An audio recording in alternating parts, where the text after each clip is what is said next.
You wake up at 7 a.m. to the piercing ring of your alarm, sounding like a military command. You sluggishly drag yourself out of bed, joining the suffocating gridlock on the road, inhaling exhaust fumes just to punch the clock on time. You sit within 4 office walls, enduring your boss's reprimands and processing meaningless, repetitive tasks. By 7 p.m., you trudge home in a state of total exhaustion. You scroll through your phone, gazing at the glamorous lives of others through a screen, feeling a sense of envy and emptiness. Then you fall into sleep, and tomorrow, you repeat that exact same routine. It is the image of a rat running endlessly on a spinning wheel, sweat-soaked, heart racing, but when it stops, it is still standing in the exact same spot.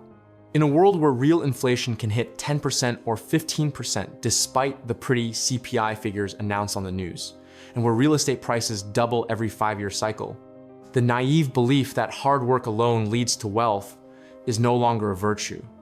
It is a deadly naivety. So, where's the exit?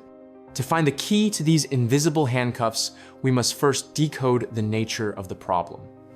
Welcome to the Economy for the Rich, where we share the truths that society doesn't want you to know.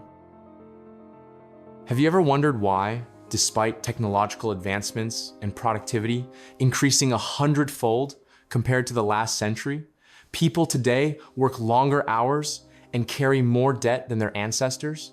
The answer lies in the sophisticated traps of the modern financial system. Inflation, the evaporation of life force. Try opening your wallet and looking at the bill you hold. Don't look at the number printed on it. Look at what you had to sacrifice to earn it. Your time, your health, missed family dinners, and the crushing weight of work pressure. Money, in essence, is a medium of exchange that stores your labor. But when central banks print money indiscriminately, they aren't just diluting the value of that paper, they are stealing your past time. This mechanism works like the boiling frog story. If you drop a frog into boiling water, it will jump out immediately. But if you place it in cool water and heat it slowly, the frog will die in comfort. You deposit 100 million into a bank at 6% interest and think you're making a profit? Mistake. Real inflation, including the rising costs of housing, education, healthcare, and food, might be 10% or more. Every year, you aren't getting richer. You are becoming invisibly poorer. Your purchasing power is being eroded. The sweat you poured out in the past is evaporating. The result is the wage trap. When money is pumped from the printing press, the prices of goods and assets rise instantly. They take the elevator. But your salary rises sluggishly. It takes the stairs. That time gap is exactly when the masters in the financial system siphon off your surplus labor. You run faster, work harder, but the finish line keeps moving further away. Why is society obsessed with land? Why is the ultimate dream of every young person to settle down?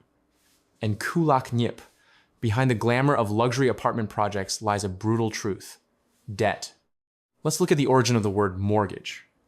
In Old French, it stems from 2 words: mort, death, and gage, pledge. The literal meaning of these home and car loans is a death pledge. Banks encourage you to use leverage. You only need 30%, and they are ready to lend you the remaining 70%. Sounds generous, right? But in reality, they are turning you into a long-term debtor. In the first 10 to 15 years of a 20-year loan, most of your monthly payment is just interest. You barely touch the principal. You are literally working for the bank. Furthermore, real estate acts as an inflation reservoir. It is a massive pit to soak up the printed money. If that money flowed into meat, fish, and vegetables, food prices would skyrocket and society would collapse in hunger. But if it flows into land, creating an asset bubble, the basket of essential goods remains stable, CPI looks good, and everyone still has enough energy to work, while in reality, they are shackled by massive debt. Banks, the magicians of numbers. Most of us still believe our deposited money is sitting safely in a vault. Of course, that is naivety. The biggest secret of the financial industry is fractional reserve banking. If you deposit $100, the law allows the bank to keep only $3 to $10, and they lend out the remaining 90.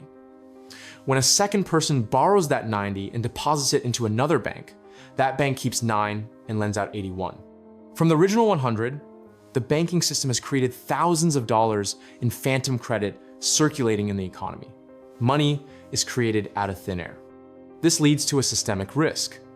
If everyone tried to withdraw their money at once, not a single bank in the world would have enough cash to pay.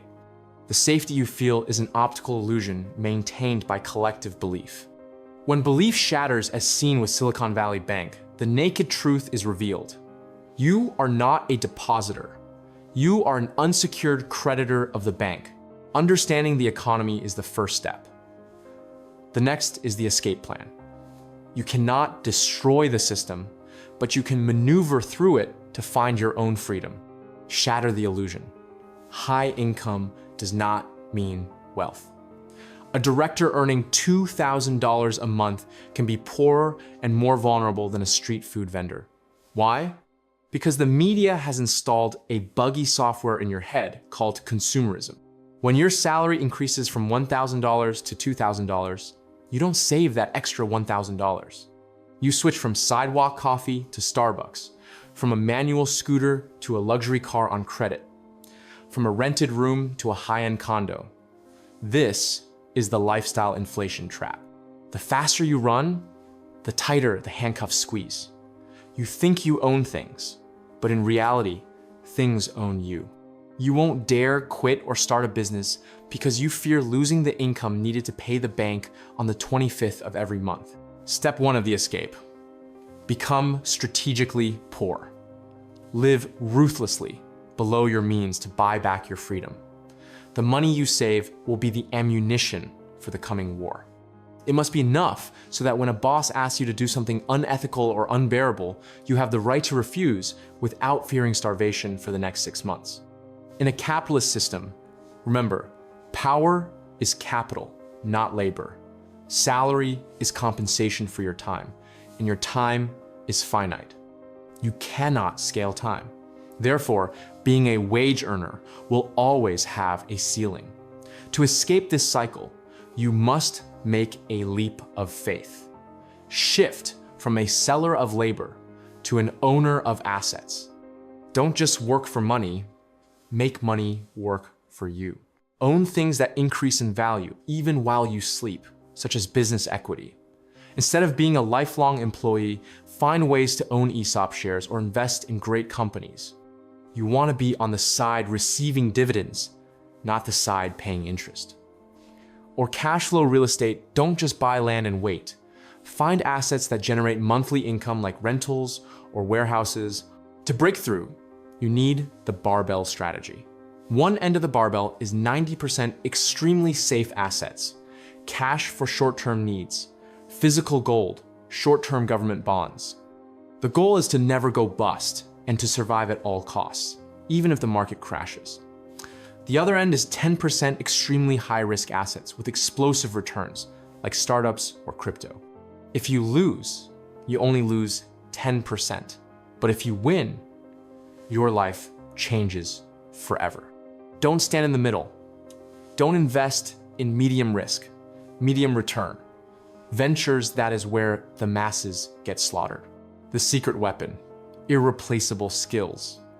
In the age of AI, being average is a death sentence. AI will wipe out repetitive jobs. To escape the wheel, you must become an outlier. The formula: become the top 25% in 2 or 3 combined skills. For example, a good accountant, top 25%, plus writing skills, top 25%, becomes a famous finance blogger or a CFO capable of world-class fundraising pitches. Don't just be good at one thing. The debt-based fiat currency system is showing signs of historical repetition.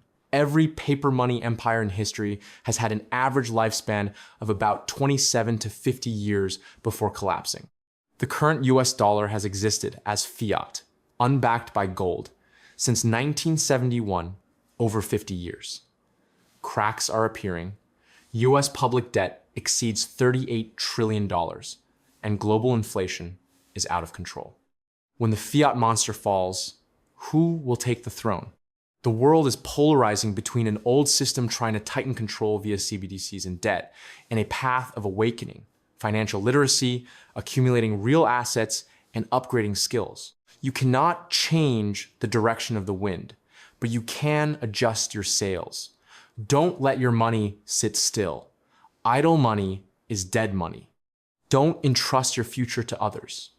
No government or bank loves your wallet more than you do. Start your escape today, beginning with your mindset. Because freedom isn't free, but it is priceless.